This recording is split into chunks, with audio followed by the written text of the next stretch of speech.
Good evening, friends. Meeting after big gap in the philosophy session.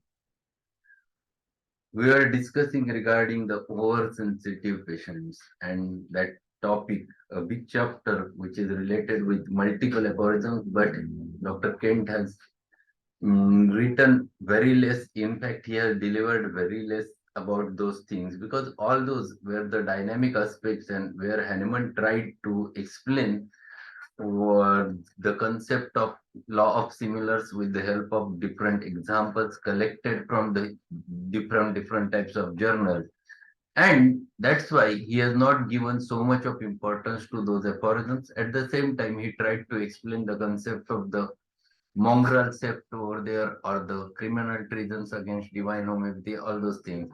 And to the concluding part, in the theoretical part of organ of medicine, he highlighted the last two aphorisms, that is the aphorism number 63 and 64, in the concluding part.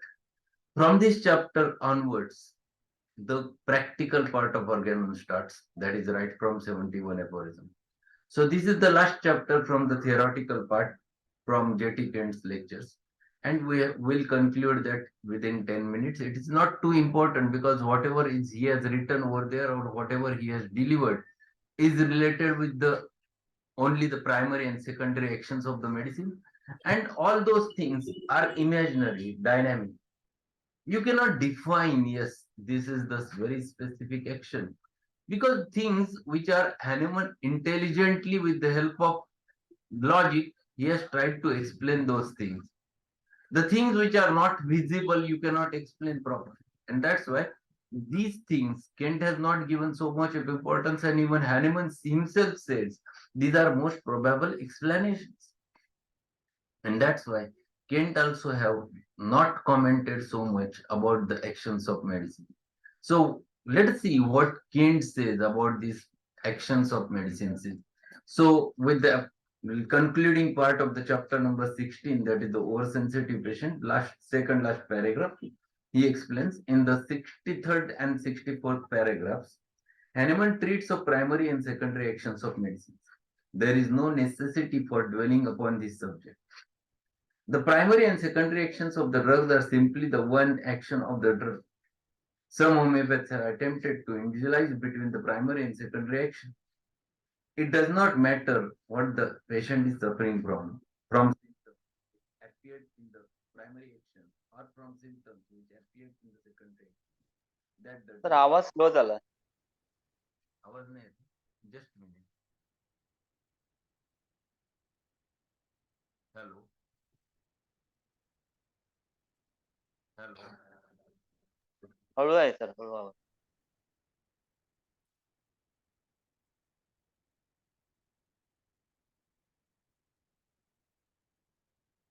Hello. Hello. Is चालेल it चालेल. okay? Yes sir. Yes, it is okay, sir. What he says over there, the primary and secondary actions of the drugs are simply the one action of the drug. Some homeopaths have attempted to individualize between primary and secondary action. It does not matter what the patient is suffering from symptoms which appeared in the primary action or from symptoms which appeared in the secondary action. The drug will cure just the same. So he himself also has given same thing, that it is not so much important because the things which are invisible you cannot explain. Yes, this is the way it happens. The things which you can measure with the material things, which you cannot measure with the dynamic things.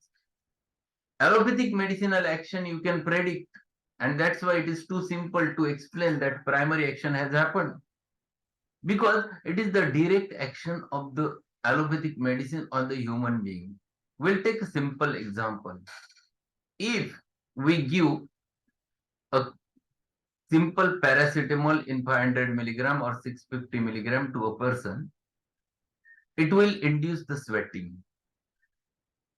So this sweating is the action, primary action of the medicinal substance on the human being. So it is direct effect of that material on the human body, where there is no reaction of the vital force, but it is the directly action of the human being on the body, and that's why it works and it produces its effects over there. So this is what is the primary action which can be visible because it is a material which you have given. But if you would have given any potentized medicine, for example, a coffea 200 to the patient, you cannot find it out whether coffea has produced any primary action. Because whatever the medicine which you have given is dynamic, it works in the same plane, the dynamic plane, and you cannot predict, yes, it has produced certain symptoms because it is not possible. But same is true when coffee is given in crude form, a 1 cup or 2 cup of strong coffee is given, you'll find that patient feels better, happy, mirth for time being, a mood has changed because this is a material which is acting and producing the primary action. So it's too simple to find it out the action with the material doses, but it's rather difficult to find it out action with the dynamic doses. And that's why Kent says if you are giving homeopathic remedies, forget whether it is primary or secondary action. It doesn't make any sense because you have given the dynamic medicine. So it is ultimately, if you, in short, you have to conclude.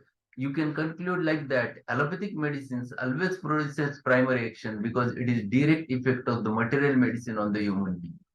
But when you give homeopathic medicine, you cannot find it out primary action because there is no material in the medicinal substance. It is directly a properties which are acting. And that's why it is a reaction which you have to take into consideration, which is given by the patient or prover to a dose. And that's why there is a lot of difference in the homeopathic proving and the allopathic proving. Allopathic proving is through the primary action. Homeopathic proving is not through the primary action. Generally considered to be a reaction of the human being, that is the secondary action. What he says further, the symptoms that arise are the symptoms that arise from the remedy, and they often seems to oppose each other. In the earlier stages, we have sometimes sleeplessness. In the last stages, sleepiness. And one state is sometimes more prominent than the other.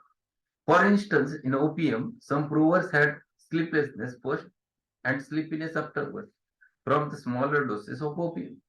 It is known that opium has both sleeplessness and sleepiness, and if the other drugs agree, it does not matter which one of the two is present.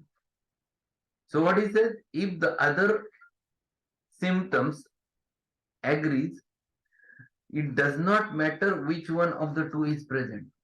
There are certain medicines where such types of alternating actions are present. Opium is very big remedy where you get maximum alternating symptoms. Constipation alternating with diarrhea. Sleepiness alternating with sleeplessness. So many alternating symptoms states which you can get over there in opium. Naxomica, you get alternate diarrhea and constipation. But here you cannot consider whether it is primary action or secondary action because you have given medicine in the dynamic doses. And that's what he is saying. It is known that opium has both sleeplessness and sleepiness, and if the other symptoms agree, it does not matter which one of the two is present. If opium is indicated, if the opium is indicated by general state of the patient, it will cure either of these conditions. And you need not stop to see if it produces one state in one place and the opposite in another. In some provers, opium produces diarrhea in the beginning, in others, constipation. If I should take today a crude dose of opium, in 6 hours, I would have a diarrhea that would last for several days and then constipated for 6 weeks. To know that drugs have two actions is simply knowing the nature of the drug in general. You will find another example in alcohol. Watch two drunkards and you will see the double action illustrated. And he is giving the action of opium in the crude form, that is in the primary state. Either it produces sleepiness, either it produces sleeplessness, followed by sleepiness. So two alternating states which are common with opium, and those happens only when you give the remedy in crude form. So you should not go on finding it out the action of remedies in the dynamic one. There is no question, because you are not sure whether what type of action is developing or what type of reaction is developing, because you have given just a stimulus. But when you are certain when you are giving crude drugs. In crude forms, it is rather simple to find it out action of the medicine. So if you take a cup of tea, yes, you know that you're going to get freshness, elation, elated feeling, because it is primary action of the tea on you. But the same remedy prepared from the tea is THEA, given in 30 potency or 200 potency, a dose of thea. You will not get that same symptom which you can get in crude form. It means that it will not going to produce directly a primary action. It is just a stimulus. Reaction is given from the vital force of that vital principle, and that is ultimately a reaction to that stimulus. So there is no direct primary action. And that's why Cave says, in case of dynamics, it is not so much necessary to label it by certain name. And last, to conclude the chapter, what Kent says, there are constitutional states in patients by virtue of which they are always affected in certain way. And these states are often left after proving, or after are found in those who have been poisoned by a drug. All these patients will have alternating symptoms, which will confuse. All these patients will have alternating symptoms, which will confuse the patient before he knows their constitutional state. It is an important thing to know the constitutional state of the patient before prescribing.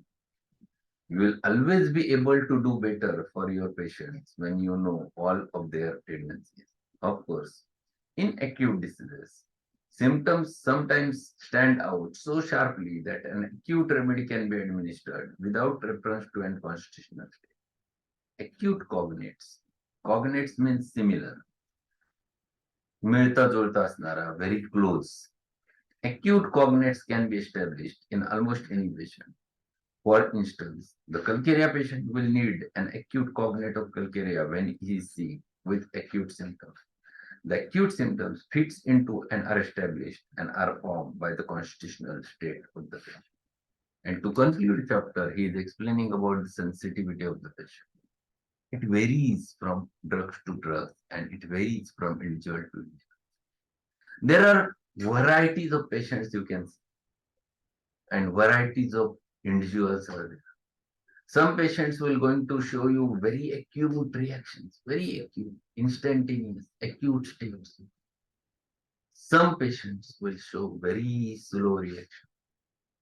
If the patient who is under your treatment with the calcarea, you have find it out a right remedy, calcarea ka, on the basis of his constitution and prescribe calcarea. But later, one of the day, he comes in an acute state with severe throbbing headache, with he is not able to look towards light, even sunlight aggravates. It is just throbbing that he wants to hit the head on the wall. His his face is congested, and it is rather acute state. Now the pace of calcarea is not getting matched with this acute state, and then you have to find it out a similar remedy or a complementary remedy which will cover that whole state, and that complementary is belladonna. So here you have to take into consideration the sensitivity of the patient. Here you have to take into consideration the pace of the patient's presentation, and you have to match that pace of the presentation and the symptom similarity with the remedy. Then and then you can find it out a right simile. It's not like that the patient's remedy is calcarea and give him calcarea every time. It's not so. Calcarea might be a constitutional, but in sometimes patient might require a stocks, patient might require belladonna as a complementary or cognate if he needs it at that specific time.